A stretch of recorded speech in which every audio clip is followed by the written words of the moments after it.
You want to step in front, okay?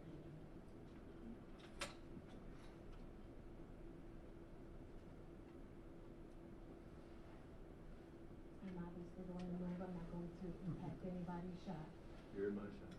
I'm going to move as soon as they take it. I will say when you want to come in.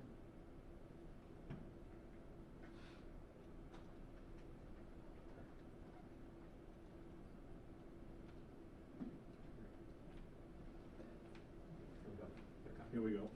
Come. Here we go, guys. They're coming. They're walking. Thanks, Jason. Nobody's. Wait, where are they? Right there? Right here. All right, here they come again. See? Sheriff is walking in.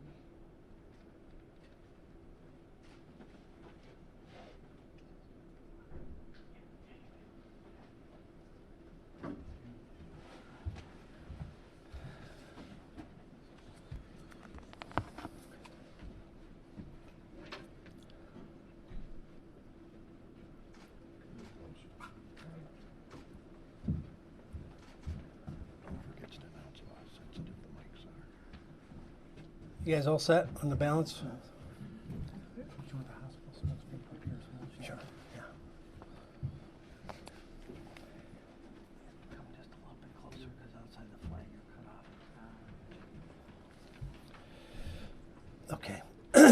off. Okay. Just a reminder again, if you have any phones or anything, please silence them because this is streaming and it picks up every little bit of noise, so appreciate that. So obviously we're here for the worst kind of tragedy we've seen across the country, and we hoped and prayed it would never come to Oakland County, but it has. It's visited itself on our community, and it's certainly the first thoughts are prayers for the families and loved ones and friends that have been impacted by this unspeakable and unforgivable event. I'd like to speak in general about school safety. You know, the one upside is that our community, Oakland County specifically, has prepared, I think, as well as any community in the nation. So the first point I'd like to make is sharing information. If you hear or see something, you've got to say something, whether it's okay to say or whether it's calling us directly or anonymously through a variety of methodologies. We need to know what you see and hear in case there's some credible information there. Just in this past week, we've intervened in 3 different events. They were deemed not to be credible, but we check every one of those out. And so it's critically important people understand that's not a burden to us. It's something we want you to do. Call us if there's anybody talking about things, posting about things, writing, anything. You need to let authorities know so there can be intervention. The first line of prevention is open communication. We're also hearing that there were rumors that somebody had heard or said something or knew something in advance. None of that came to us prior to today. So if we find out there was information, that's exactly the kind of thing we need to get and get looped into. In fact, we have a specific phone number set up. If you have information about this case, whether it's previous information you're aware of or anything that's important or relevant, please let us know at 248-858-4911. Or you can email us at OCSO, that stands for Oakland County Sheriff's Office, at oakgov.com. And as I said, we also accept confidential or anonymous tips on anything related to schools. Secondly, I think it's important to note as we face these things across the country and now here in Oakland, training. We train regularly for active shooter scenarios, and we have for years. In fact, we created a group called OakTAC many years ago after the active shooter in Mumbai, and all of the police agencies in Oakland County have trained together for just this scenario. And we looped in and have fire departments now that train with us and are partners in that same activity, and all of that was very evident today. So we've seen agencies train in our Brandon Township temporary training facility, and with a new training facility on the horizon, we intend to do even more intensive training and train with every agency in Oakland County going forward as we have in the past, but with more scenarios and more real-world pressures, if you will.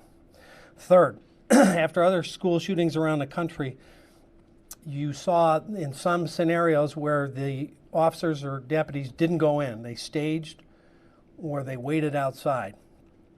After some of those scenarios were observed, I made it very clear to our staff, if they get there first, their job is to go in and neutralize the threat. If I get there first, I'm going in. If we get there together, we're both going in. There will be no staging. And I'm proud to say that's exactly what happened today. They went in and searched out the threat. They went to the gunshots.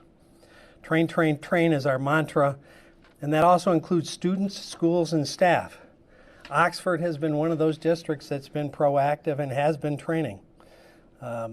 We have literally trained hundreds of schools, businesses, as well as houses of worship. It's sad, but it's necessary. If you remember many, many years ago, we used to have students climb under the desk because of the potential threat of a nuclear attack. Well, there's a very different threat, than we have to train to it and be prepared to it. And this kind of thing can happen anywhere, and sadly, it happened even in a sweet, quiet community like Oxford. It can visit itself anywhere in America. No one is immune. But that training can, does, and did, I believe, in this situation, save lives. So, specifically to this case, on November 30th, our dispatch center received in excess of 100 phone calls in a very short period of time. Their professionalism in responding to that, handling calls, and getting relevant information to get out to our deputies was a testimony to their excellence and professionalism. The high school has approximately 1,800 students, and cars were dispatched at 12:52 and arrived minutes later. Within 2 minutes, 2 to 3 minutes of their arrival, they had a suspect in custody. The first deputies on scene were joined by about 100 other deputies from the sheriff's office, and shortly thereafter, almost another 200 from area agencies, including numerous fire departments. I'll give you a very detailed list of who showed up so you can understand the partnership and the training that has gone into being prepared for a situation like today. The deputies removed from the suspect a 9mm Sig Sauer SP-2022 pistol. It was loaded at the time and still contained 7 rounds of ammunition. When they took it from him, he had a loaded firearm and he was coming down the hall. That, again, I believe, interrupted what potentially could have been 7 more victims.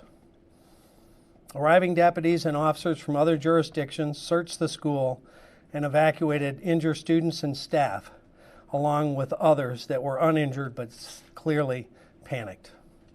Responding deputies reverted to their active shooter training that we talked about already, deploying throughout the building and searching for additional assailants, because obviously at that point we didn't know if it was one or multiple assailants, while rescuing victims with the assistance of our partner fire service agencies.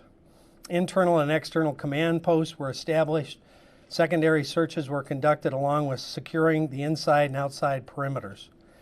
The FBI and MSP bomb squad responded to assist, and they checked a package that my K-9 unit, our explosive unit, had alerted to. More than likely, the suspect had his weapons in that bag. There was nothing else in that bag that was dangerous. Our Office of Special Investigations and our forensic lab is currently processing the scene, which is expected to take many, many hours and go all night long. I'm extremely proud of the deputies, our partners, the fire departments and EMS, for their intervening actions. As I mentioned, I believe they literally saved lives, having taken down the suspect with a loaded firearm still in the building. I also want to underscore the impact on our team and any team that faces something like this, and how proud I am of them and anyone else in these situations. One of our deputies, because of the severity of wounds, loaded up one of the children in his car, and sadly that child died in the car. One of our employees who was in the 911 center as part of the team taking the emergency calls had a relative killed in the attack. And so this touches us all personally and deeply, and will for a long time. This wound will never go away, and we understand that. But we also want the community to know that we're here for them, and we will leave no stone unturned in determining all the things that led up to it and making sure that this investigation is full and complete before it's turned over to hold this individual accountable. As of right now, we have tragically lost 3 students, a 16-year-old male. You'll have the names of the deceased. The families have been notified. He died in the patrol car on the way to the hospital. 14-year-old female and a 17-year-old female. Another 8 people were injured, 7 students and 1 teacher. Victim number 4 is a 15-year-old male. He's in critical condition with a gunshot wound to the head. Victim number 5 is a 14-year-old male with serious condition, jaw and head gunshot wounds. Number 6 is a 17-year-old female. She's stable with a neck gunshot wound. A 15-year-old male, stable with a gunshot wound to the leg, the left leg. A 17-year-old male, stable condition with a hip gunshot wound. A 47-year-old teacher who has been thankfully discharged. She had a left shoulder gunshot wound that appears to have been a grazing wound. Tragically, we have a 14-year-old female who is in critical condition with chest and neck gunshot wounds, and she's currently on a ventilator after surgery. So it's looking very tough for this young girl. Our 11th victim, is a 17-year-old female. She's in critical condition with a chest gunshot wound as well. There were multiple non-threatening life injuries from students as they were rushing out of the building, obviously evacuating. They got hurt. Most of them were treated and released at a predetermined staging area, and our thanks to Meyer for assisting with that and being involved in reuniting students with their parents. On-scene counseling with our chaplains was made available to the staff, students, and certainly the families. And I have assigned a deputy to each of the victims' families to be with them as long as necessary, so that they ensure they get the information they need, the comfort they need, and the protection they deserve.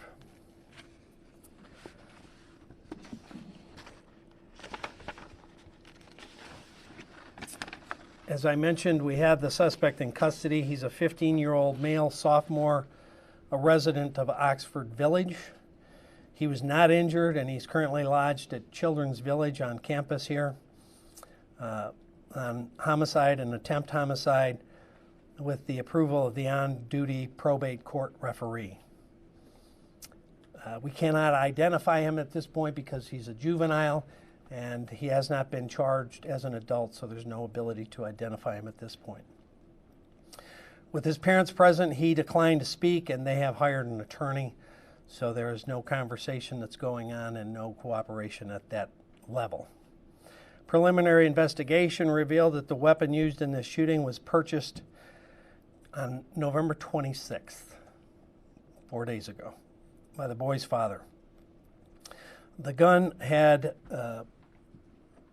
15-round magazines. We found 2 of them. There allegedly was 3 that was purchased, and he had the crime scene unit. Our forensic lab is on scene, obviously processing a huge crime scene. More than likely that 3rd magazine will be found there. At least 12 rounds, we know. That's a preliminary number based on casings observed on the ground and part of the active scene that they're now processing.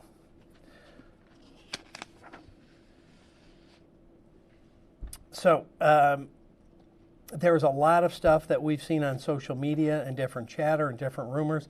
I would just caution people to not spread stuff unless it comes from us, because some of the stuff we've seen has absolutely no connection or relevance to this case, and it's hurtful to the community and the families that see some of that. So let's try to be respectful of that, and we'll release as much information as we can, as soon as we can, that won't jeopardize any potential prosecution. I'm joined by a specialist that was from McLaren, Oakland. She can answer, I'm sorry, I don't know your name? Dr. Gardner. Can answer any questions as it relates to medical issues or conditions. Congresswoman Slotkin and County Executive Coulter have joined us and have been super supportive of our efforts today, and thank you for being here. So with that, I guess I'll throw it open to questions, and I'll answer what I can, but frustrating to you, I'm sure we're not going to completely divulge our case because it's an ongoing case. Can you tell us anything about what you found at his house?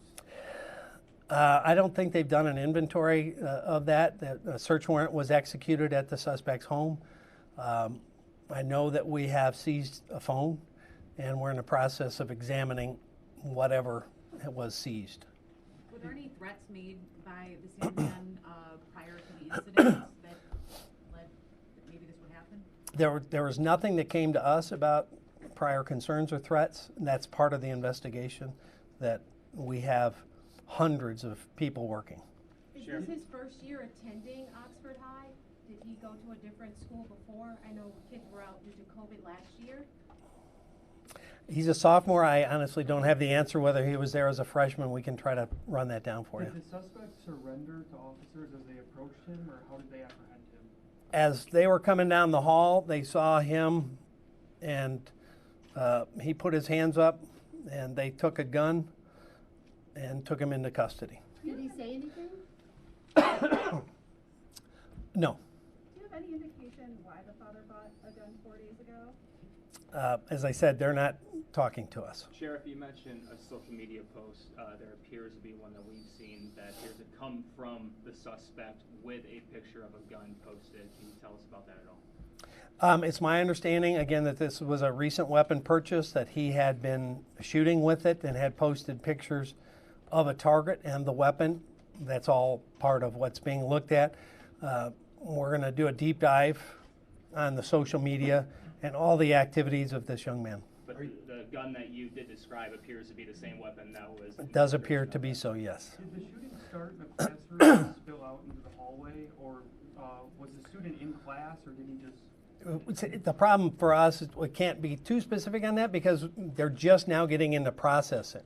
So, we'll learn more as they process the scene of where maybe it started. We also have a tremendous amount of video footage that will be in the school.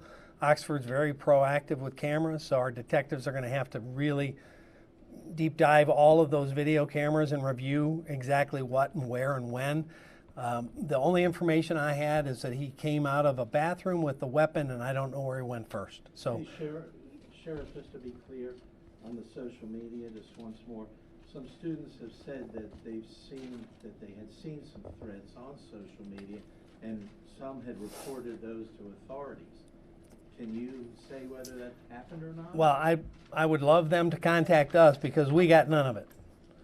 I can tell you that nothing came to the sheriff's office and nothing came to our school liaison in the school.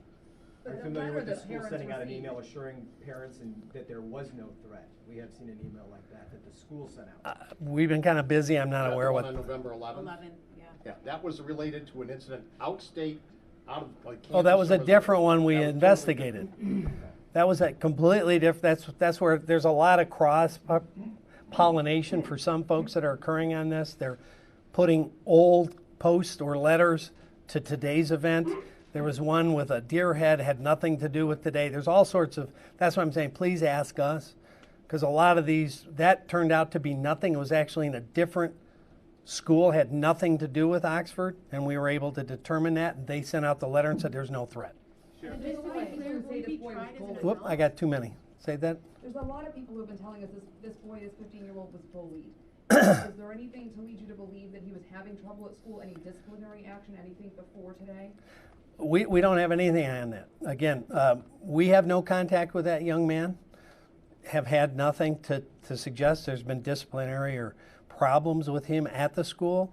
So that's part of our investigation to determine what happened prior to this event, and if some signs were missed, how were they missed and why. Sheriff, you mentioned that you have had no contact with this individual. Can you say if any law enforcement, whether it be Oxford Police, have been to the suspect's home? I'm not aware any law enforcement agency had any contact or any information that he was a concern or a threat. We have not been told that by any agency. Now, social media says different things, but that's part of the investigation. At this juncture, has the department or any other authorities received any credible tips in terms of motive or possible warning signs? Nothing at the moment, no. And he hasn't spoken, and obviously that's the best place to get motive. But he is under a lawyer with his parents' refusal to allow him to talk to us. What about the victims? Were they targeted? That charging decision, so I'll back up a little bit. Once we complete the totality of our investigation and wrap up every loose end, that will be presented to the prosecutor for charging determination. Sheriff, what about the victims? Were they targeted? Was it just totally random?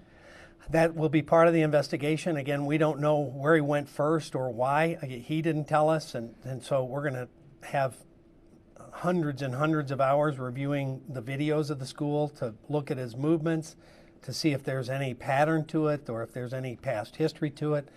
That's all stuff we've got to look into. You mentioned he came out of a bathroom? There are no metal detectors. Sorry? You mentioned he came out of a bathroom? He came out? I believe he didn't come out firing. He came out with a handgun. Was that seen on surveillance video? Or Yes. Someone, okay. Was the suspect trying to get into classrooms where students had barricaded by pretending to be an officer? We're told that that's the case. We've obviously got literally thousands of interviews to do. They were in lockdown. That goes to the training. The school district had been trained. The students and teachers had been trained. Going in a lockdown and how you go into lockdown is critically important. One of the things that we brought back to our agency after I got a very detailed debrief on Parkland was what you call the safe portion of a classroom when they're in lockdown that can't be seen. And those kinds of things were all stuff that we taught different school districts. They went into lockdown. I know they barricaded doors. In terms of whether he was doing that, that will be part of what we have to investigate. How brave were those students? Well, I think everybody was brave in this situation, and they reacted with the training and with the wherewithal that I think saved lives. Tragically, we've had lost lives, and we had people very seriously hurt.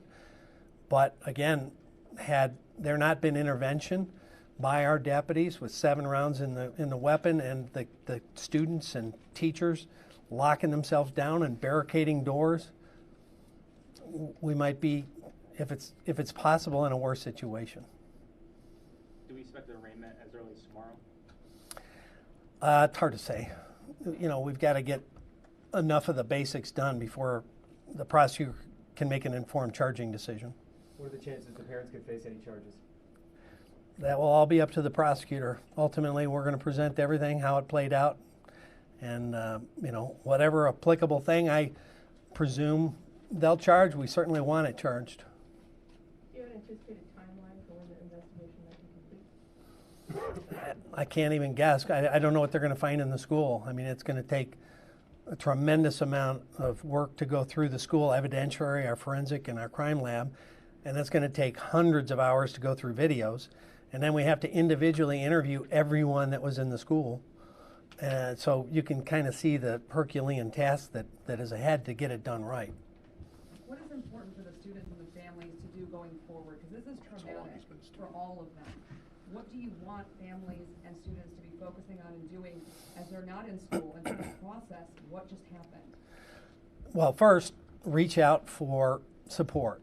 If you are in that school or you're feeling trauma, or if you're feeling any kind of depression or anxiety, that's nothing to be ashamed of. It's normal.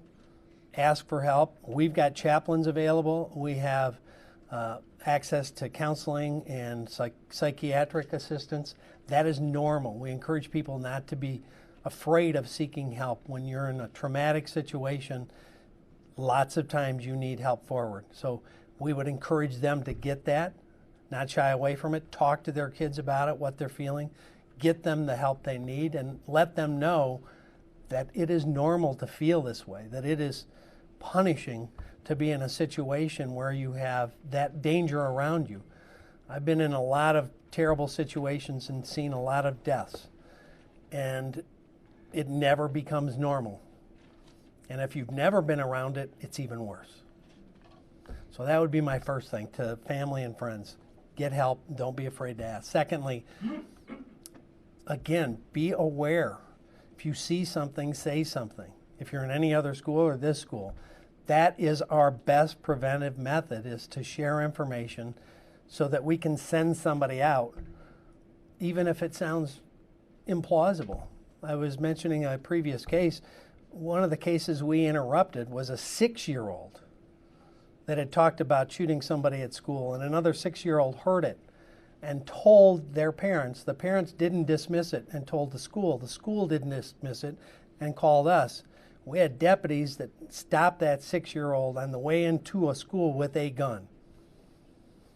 Never dismiss it. We are always much more interested in checking anything out than missing one thing like happened today. What school was that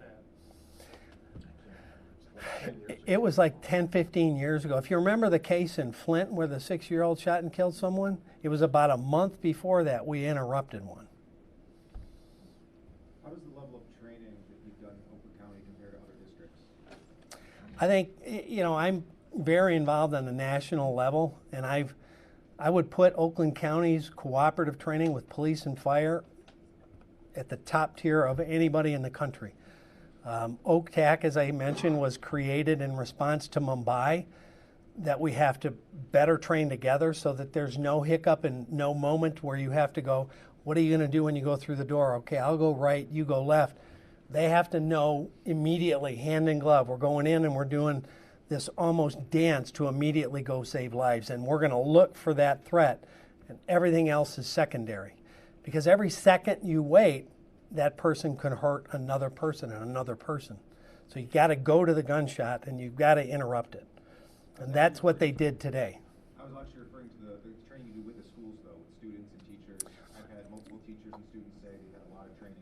Is that normal for a school district, or do you guys do more in Oakland County? We try to do more than anybody. And I reach out to them, the school districts, to houses of worship, to businesses. I've even done 2 or 3 at one of the local TV stations, because we believe that training helps you better prepare for the unimaginable. And the other thing I'd say this is, we don't want people to be paranoid or frozen with fear.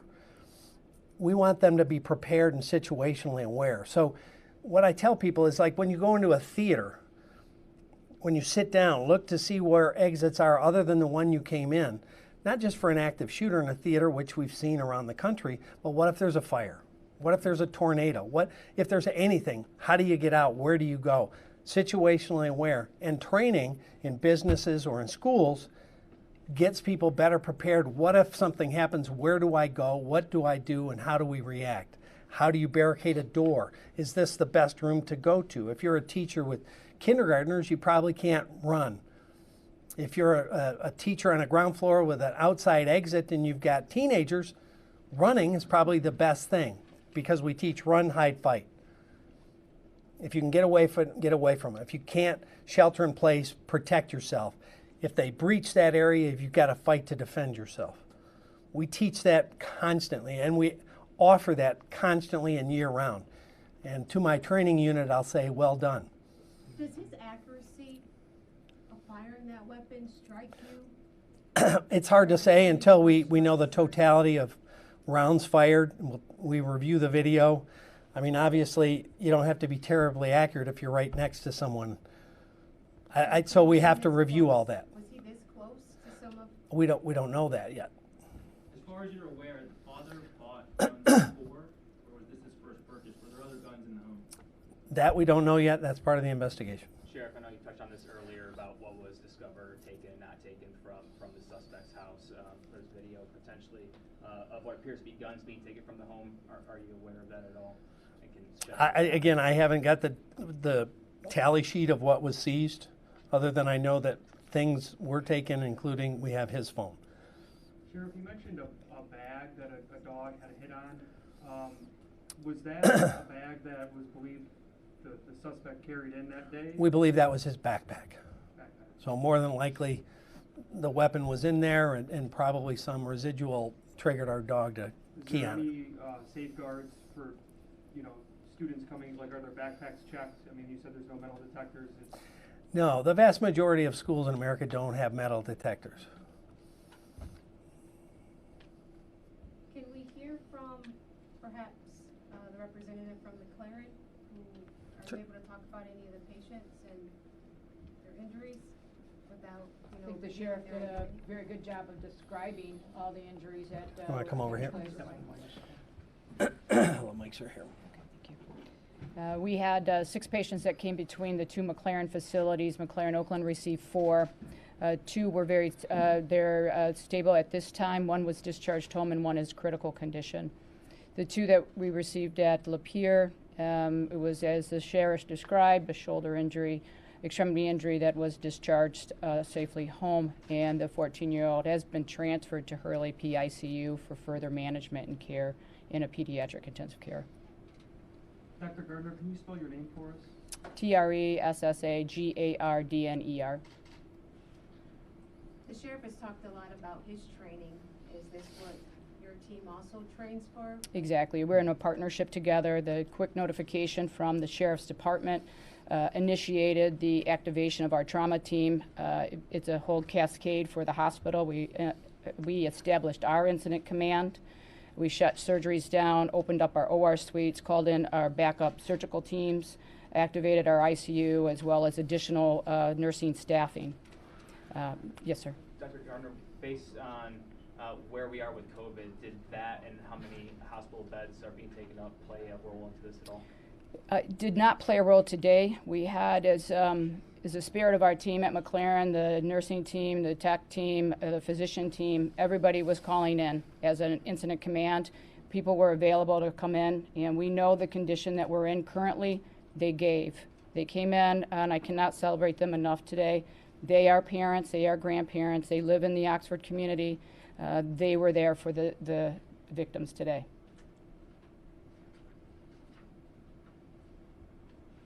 Anything else anyone would like to share that we haven't already asked? We obviously appreciate your time. Any leads on a motive? Yeah, we as I said, the person that's got the most insight of the motive is not talking. So if we find anything in any of the evidence that we've seized, whether it be a phone dump or any evidence that was seized from the home, obviously that leads towards motive. That will be something we're very much looking for, since we're not getting. So to clarify, you guys have hit the suspect's phone and you're searching it for evidence? Yeah, we have a search warrant for both the home and evidence related to this, and certainly that's going to be deep dive our computer crimes unit. The luxury that we have is we have some amazing talent in-house, our computer crimes unit, our forensic, our crime lab. So many different folks are trained and stepped up right now. Can I add just one thing, Yep. Sheriff, if Yeah, you yeah. don't mind? Yeah. Thank you. Dave Coulter, Oakland County Executive. First of all, I just want to, I want to say that the residents of this county and this state can be proud of the job that our first responders, starting with our Sheriff's Department, did today. The work that they did was outstanding. And I can't congratulate them and thank them enough on a really, really difficult day. Today, 3 precious teenagers have been taken from us, and another 7 students and a teacher were wounded. But in a larger sense, there are no unwounded students or staff today. Everybody in the Oxford community, the Oakland County, and frankly the United States has been impacted by this tragedy. Tragedies like this rip away at our security, and a security and a peace that should be rightfully ours in a place like a school. So tonight, I want to first of all say we mourn the senseless loss of life that happened in our county today, the heartbreaking trauma for the 11 families who have been directly affected, and the all too common grief that we've experienced that has befallen our country and right here in Oakland County. I do want to add that the suspect is in Children's Village. For those of you who don't know, that's our juvenile detention facility, so that's separate from the jail. It's actually under Health and Human Services.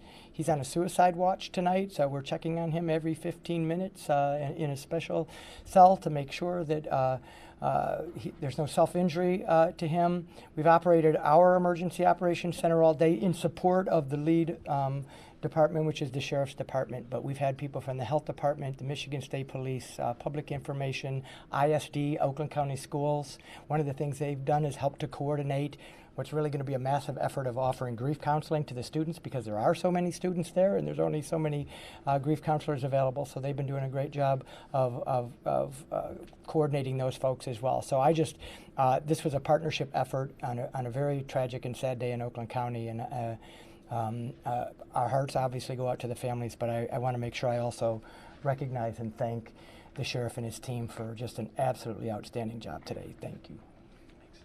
Can I just say one thing, Sheriff? Hi, everyone. Representative Alyssa Slotkin. I represent Oxford, Northern Oakland County, along with other areas in the state. And it's just obviously a deeply dark day in Michigan's history. The trend that we've seen all over the country has come to us. We had all hoped that it would not. And it has a special meaning because it's kids. And we all know what it's like to have kids, and we know that it's absolutely a nightmare for those parents who lost children and for all the parents who were fearing for their kids. You heard about 100 911 calls. Those were obviously students and teachers from inside those rooms, terrified, calling our first responders. I think people have asked, what can they do? Reach out to anyone you know in the Oxford area, in the Lake Orion area. Just show that basic human compassion by reaching out. People need to hear from others right now. And we know that whatever the circumstances end up being with this young man, that this just highlights the deep need for mental health services that we have in our schools and across the country. And one of the things that sadly I was doing when I was flying back was hearing from all the other members of Congress who have had school shootings in their districts, including Parkland, talking about what we can do to get more resources, what we can do from a federal level. And we're looking into COVID money and whether some of that money that's stuck at the state can be brought in to help with mental health services. If you want to take anything from today's events, I will just say that the law enforcement and first responders, this is not every county that can do what happened today. As someone who worked at the Pentagon and at the CIA, who served in Iraq, this is not every community that can do this. The preparedness that this community had gone through, this law enforcement community, the calm and the training that went on within that school absolutely, I believe, saved lives. And I think we shouldn't take that for granted. I want to just note, on a personal note, this morning my team was asking me to sign off on a recognition for Under Sheriff Mccabe, who was on site and in command during the actual incident today. He is retiring in short order, and I was signing off on his recognition from Congress.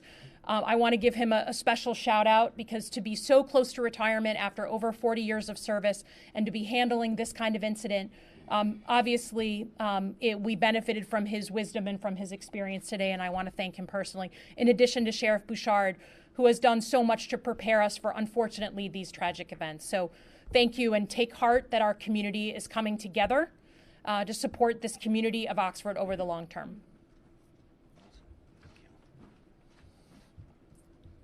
Other questions? When can we expect another update from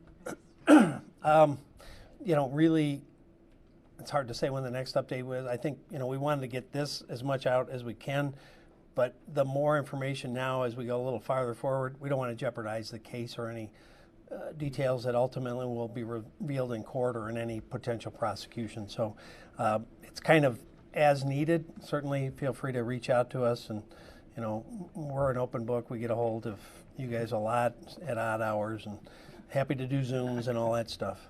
Will you guys be releasing the names of the victims tonight? Yes, the deceased, not the injured, because those families have been notified. The press release will come? We have a handout. Okay. And the other thing, again, I want to highlight, the Congresswoman mentioned, the teamwork and partnership that is super, I think, unique. You're going to get the list of that too. We have a list of the agencies, which we're going to hand out to you, of all the different folks that came. I'm trying to look for it right now. But again, that came after Mumbai and the training and the working together. So this whole list, and then a full nother page of agencies. That many agencies came in a relative short order to augment our 100-plus deputies that were there, to staff up to well over 300 on-scene personnel to deal with anything that they came across. Finally, again, just let's pray for the victims, the ones that are wounded, that they heal, and the family and the friends have a way forward with their grief in this not only incredibly tragic time, but also in the midst of a holiday, which tends to punch even harder if it's possible. So thank you for coming. The boy who died and the officer had put him in a vehicle, did he try to disarm the shooter? No. Okay. He was a victim. He had a GSW and gunshot wound, and the deputy saw that there was such a grievous wound that there was no time to wait, and tried to load him in the car to get them as fast as he could to a hospital, and he expired in the car. Sheriff, how is that deputy doing? Well, we're going to be checking in with a lot of our team. I mean, having been on a lot of scenes myself, probably the toughest to see is kids. I mean, there's no such thing as a homicide that doesn't affect you and you don't remember the rest of your life, but a kid hits you in a way that I think it was mentioned. Everyone, resonates with a child, that the promise of that young life, and they begin to associate that with their own children or nephews or nieces. And that's one of the challenges, that when we're operating in one of these moments, that we have to block that out and function. But afterwards, that's going to come flooding in. And they're going to wake up or not go to sleep tonight because of that thought. And we're going to make sure that they get what they need. Is Tate Meyer number 42 on the football team? I don't know. I don't know. Thank you. Thanks, Sheriff. Thank you.